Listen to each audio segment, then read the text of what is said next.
ఉగాది సందర్భంగా రాష్ట్ర ప్రజలందరికీ నా యొక్క శుభాకాంక్షలు. ఈరోజు నెల్లూరులో అంకమ్మ దేవతను యాక్చువల్గా ఈరోజు ప్రార్థించుకోవడం జరిగింది.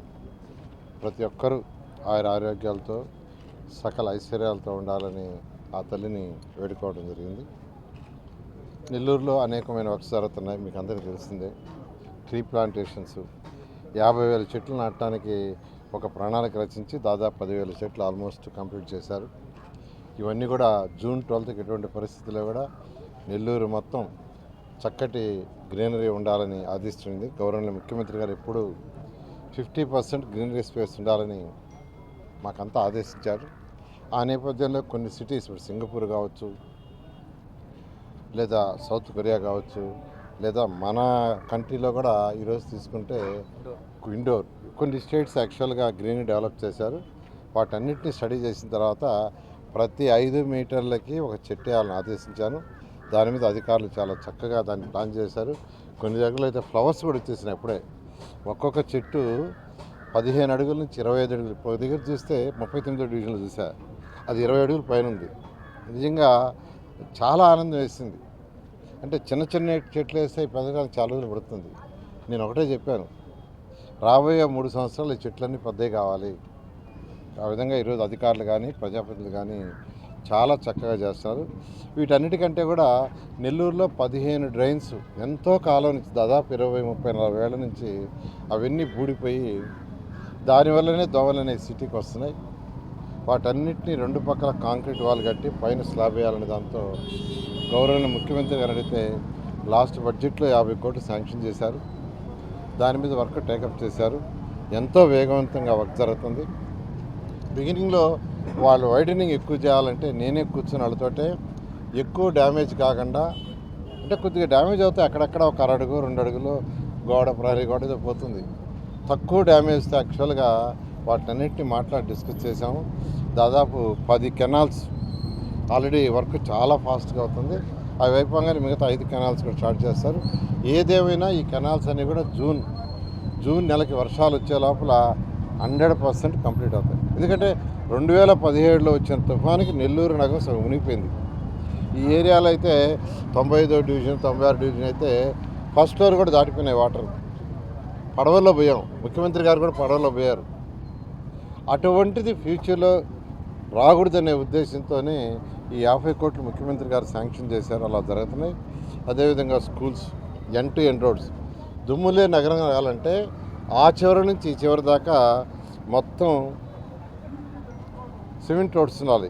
అట్లా కాకుండా 40 అడుగు రోడ్లలో 20 అడుగులు సిమెంట్ వేసి అటు 10 అడుగులు ఇటు 10 అడుగులు కానీ, అటు 5 అడుగులు ఇటు 5 అడుగులు కానీ మట్టి రోడ్డు ఉంటే 2-3 వెహికల్స్ వచ్చినప్పుడు ఒక వెహికల్ కిందకి దిగి ఆ చక్రాలు మట్టి అంటుకొని మళ్ళీ ఆ మట్టిని తీసుకొచ్చి రోడ్డు మీద వేస్తాయి. అందుకనే ఎండ్ టు ఎండ్ రోడ్స్ వేస్తే దుమ్ము లేని నగరం అవుతుంది. దాని మీద ఈరోజు స్పెషల్ డ్రైవ్ చేస్తూ ఎంతో వేగవంతంగా చేస్తున్నారు. ఈ ఏరియాలో కూడా ఎండ్ టు ఎండ్ రోడ్ చాలా చక్కగా అక్కడ వేసారు. నేను చూశాను, యాక్చువల్గా 39లో కూడా చూశాను. ఇవి కూడా జూన్ నాటికి కంప్లీట్ చేస్తూ దాని పక్కన డ్రైన్స్ పూర్తి చేస్తాం. చిన్న చిన్న డ్రైన్స్ ఏదన్నా ఉంటే అవి కూడా పూర్తి చేస్తాం. ఈ విధంగా నెల్లూరు సిటీకి కావాల్సిన ఇన్ఫ్రాస్ట్రక్చర్ ఏదైతే ఉందో ఒక స్మార్ట్ సిటీ చేయడానికి అన్ని విధాలు సహకరిస్తున్నాం. దాదాపు 1300 సీసీటీ కెమెరాలు పెడుతున్నాం. 1300 ఆల్రెడీ ఇప్పటికి 300 పెట్టేశారు. మరొక 1000 కూడా సీసీ కెమెరాలు శాంక్షన్ చేసాం. వాటిని కూడా బిగిస్తారు. ఎందుకంటే గతంలో ఎప్పుడు కూడా నెల్లూరు జిల్లా అంటే అసలు ఈ క్రైమ్స్ ఉండవని, నెల్లూరు జిల్లాలో ఎటువంటి క్రైమ్ ఉండదు, అలజడులు ఉండవు, కొట్లాట్లు ఉండవు, మర్డర్లు ఉండవు అనేది గత 5 సంవత్సరాల్లో గత పాలకులు చేసిన పరిపాలనతో ఇక్కడ అనేకమైన క్రైమ్స్ వచ్చినాయి. దాంతో గౌరవనీయ ముఖ్యమంత్రి గారు కూడా దీని మీద స్పెషల్ ఫోకస్ చేశారు. మన జిల్లా ఎస్పీ కలెక్టర్స్ కాన్ఫరెన్స్ జరిగితే అక్కడ కూడా నెల్లూరు గురించే డిస్కస్ చేశారు. రాష్ట్రంలో 26 జిల్లాలుంటే నెల్లూరు జిల్లాని గురించే ప్రత్యేకంగా క్రైమ్స్ డిస్కస్ చేశారు. అదేవిధంగా ఎస్పీ గారికి, కలెక్టర్ గారికి స్పెషల్ ఇన్స్ట్రక్షన్ కూడా ఇచ్చారు, నెల్లూరు జిల్లా క్రైమ్ని ఎలా మనం కంట్రోల్ చేయాలని. కాబట్టి నెల్లూరు ప్రశాంతమైంది. ఇప్పుడు అన్ని క్రైమ్స్ దాదాపు తగ్గుతూ ఉన్నాయి. నేను అందరిని ఒకటే రిక్వెస్ట్ చేసేది, ఏదైతే యూజీడీ ఉందో ఆ యూజీడీ జరుగుతుంది. యూజీడీ లేని దానికి కూడా మళ్ళీ ఎక్స్ట్రా అమౌంట్ కూడా పెట్టించాను, అది కూడా మొదలవుతుంది. డ్రింకింగ్ వాటర్ ఏదైతే ఉందో అది కూడా జూన్ లోపల కంప్లీట్ చేస్తారు. దానికి కూడా సంగం బ్యారేజ్ నుంచి వచ్చే కనెక్షన్స్ ఇస్తారు. అందరూ కొద్దిగా ఓపిక పట్టండి. ఖజానా ఇప్పుడిప్పుడే సెటరేట్ అవుతుంది. నెల్లూరు సిటీకి ఏదైతే ఒక ఎమ్మెల్యే కాకముందు ఏదైతే నేను ప్రామిస్ చేశానో అంతకంటే ఎక్కువ చేస్తానని నెల్లూరు ప్రజలకు తెలియజేస్తాను. Thank you. నగర ప్రజలందరికీ పరాభవనామ ఉగాది శుభాకాంక్షలు. ఈరోజు నెల్లూరు నగర నియోజకవర్గంలోని ఉగాది పర్వదినం సందర్భంగా మూలాపేట ప్రాంతంలో ఉన్న అంకమ్మ తల్లి దేవస్థానం దగ్గర ప్రత్యేక పూజలు నిర్వహించి భక్తులకు అన్నదానం చేసి నెల్లూరు నగర నియోజకవర్గంలో జరుగుతున్నటువంటి కాలువల ఆధునీకరణ పనుల్ని స్వయంగా నెల్లూరు నగర నియోజకవర్గం నుంచి ప్రాతినిధ్యం వహిస్తున్న రాష్ట్ర పురపాలక పట్టణాభివృద్ధి శాఖ మంత్రులు డాక్టర్ పొంగూరు నారాయణ సార్ గారు ఈరోజు స్వయంగా పరిశీలించడం జరిగింది. ఈ సందర్భంగా పండగ పూట కూడా అభివృద్ధి పనులు ఎలా జరుగుతున్నాయి, నగరంలో జరుగుతున్నటువంటి అభివృద్ధి పనులు పారదర్శకంగా ఎక్కడా కూడా క్వాలిటీలో రాజీ పడకుండా పనులు జరుగుతున్నాయా లేదా, ఎంత మేరకు పనులు జరిగాయి, ఎప్పుడు లోపల పూర్తవుతాయని అన్నీ ఆలోచన చేసి స్వయంగా పరిశీలన చేసేదానికి ఈరోజు స్వయంగా మంత్రి గారే రావడం జరిగింది. నెల్లూరు నగర నియోజకవర్గంలో కోట్లాది రూపాయలతో అటు రాష్ట్ర ప్రభుత్వం వైపు నుంచి వచ్చే నిధులతోనే కాకుండా సార్ ఒక సొంతంగా వారి కుటుంబం నుంచి సిఎస్ఆర్ నిధులు కావచ్చు, సార్ యొక్క సన్నిహితుల ద్వారా సిఎస్ఆర్ నిధులతో కోట్లాది రూపాయలు తీసుకొచ్చి నగర నియోజకవర్గానికి అభివృద్ధి చేస్తూ ఉన్నారు. ఇప్పుడే మనం చూసాం, ఎప్పుడో చిన్నప్పుడు ఈ ప్రాంతంలో పుట్టి పెరిగిన వాసిగా చెప్తున్నా, ఇక్కడ ఎంత దయనీయమైన పరిస్థితులు ఈ కాలువలు ఉన్నాయంటే అంత దారుణంగా ఉండే.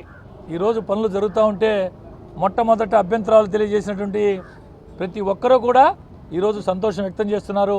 మంచి పని జరుగుతుంది, మేమందరం సంతోషంగా ఉండబోతున్నాం. మొట్టమొదటి లేదు అనుకున్నాం, కానీ పనులు పూర్తయిన తర్వాత నారాయణ సార్ పుణ్యమా అంట మేమందరం సంతోషంగా ఉండబోతున్నాం అని చెప్పి ఆనందం వెలువరిస్తున్నారు. ఒక కాలువలే కాదు, విద్య మీద ఏ విధంగా దృష్టి పెట్టినారో మనమంతా చూసాం. విఆర్ హై స్కూల్ రాష్ట్రంలోనే కాదు, బహుశా దేశంలోనే ఏ ప్రభుత్వ పాఠశాల లేని విధంగా 18 కోట్ల రూపాయలు వెచ్చించి సిఎస్ఆర్ ఫండ్స్తో ఆధునీకరించడం జరిగింది. మూలాపేట ప్రాంతం ప్రజానీకం అంతా ఊహకు కూడా అందని విధంగా ప్రభుత్వ బాలికోన్నత పాఠశాల డిఎస్ఆర్ కంపెనీ వారిచే దాదాపు 10 కోట్ల రూపాయల పైన వెచ్చించి ఇక్కడే పనులు జరుగుతున్నాయి, మనం చూస్తున్నాం. ఇదే కాకుండా అన్ని హై స్కూల్స్ ఆధునీకరిస్తున్నారు సార్. మరి ముఖ్యంగా ముస్లిం మైనారిటీ పిల్లలు విద్యకి దూరం కాకూడదు, వారికి కూడా మంచి విద్యను అందించాలని అంతర్జాతీయ ప్రమాణాలతో డాక్టర్ ఏపీజే అబ్దుల్ కలాం గారి పేరుతో 5 ఎకరాలలో దాదాపు 20-25 కోట్ల రూపాయలు వెచ్చించి ఆ స్కూల్ కూడా పనులు చేస్తున్నారు. ఈ విధంగా ఎన్నో అభివృద్ధి కార్యక్రమాలు, ప్రభుత్వం వైపు నుంచి వచ్చే సంక్షేమ కార్యక్రమాలతో పాటు అభివృద్ధి కార్యక్రమాలు, సార్ యొక్క సొంత కుటుంబం నుంచి, వారి కుటుంబ నిధుల నుంచి అనేక కార్యక్రమాలు. ఇవన్నీ ఒక ఎత్తు అయితే, తన కోసం పనిచేసినటువంటి కార్యకర్తలు, పార్టీ కోసం పనిచేసిన కార్యకర్తలు అందరూ చల్లంగా ఉండాలా, వారందరూ బాగుండాలని చెప్పి ప్రతి సంవత్సరం 10 కోట్ల రూపాయల పైన వెచ్చిస్తూ కార్యకర్తల సంక్షేమం కోసం అది ఏ రకమైన అవసరమైనా మాకు నారాయణ సార్ ఉన్నారని ధైర్యం, భరోసా కల్పిస్తూ కార్యకర్తలందరికీ పెద్దనలాగా తండ్రిలాగా ఉన్నటువంటి నారాయణ సార్ గారికి మీ అందరూ ఆశీస్సులు ఉండాలని చెప్పి మనస్ఫూర్తిగా కోరుకుంటూ సెలవు తీసుకుంటాం.